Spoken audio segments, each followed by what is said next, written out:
Je suis Pierre Vasarely, le président de la Fondation Vasarely, et je suis là pour vous parler de l'exposition Gordes magistrale, la Fondation Vasarely, 50 ans de futur. Gordes est un élément fondamental dans le travail de Vasarely. C'est à la faveur en fait, de cette rencontre qu'il aura en 1948 avec ce village des Monts de Vaucluse, eh bien, qu'il va faire cette découverte à travers le fenestron qui se trouve dans la petite salle à manger de sa maison de berger, qu'il va acquérir, qui sera le point de départ en fait, de tout son travail cinétique et optique.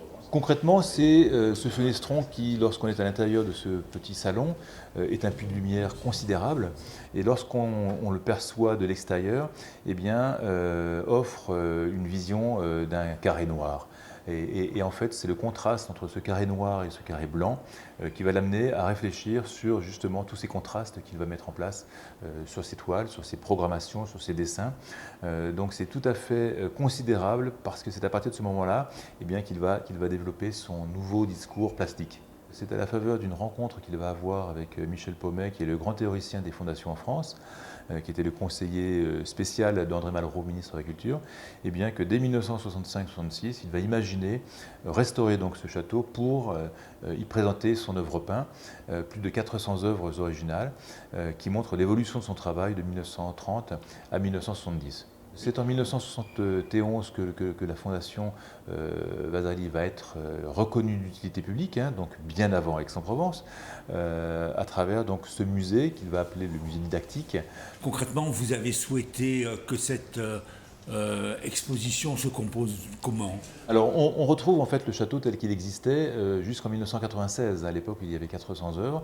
Nous avons utilisé donc les trois niveaux, la salle de la cheminée Renaissance avec la présence eh bien, de tapisseries d'Aubusson. Au premier niveau, nous avons toutes les études anciennes qui retracent le parcours de Vasarely à Gordes et qui montrent l'évolution de son travail.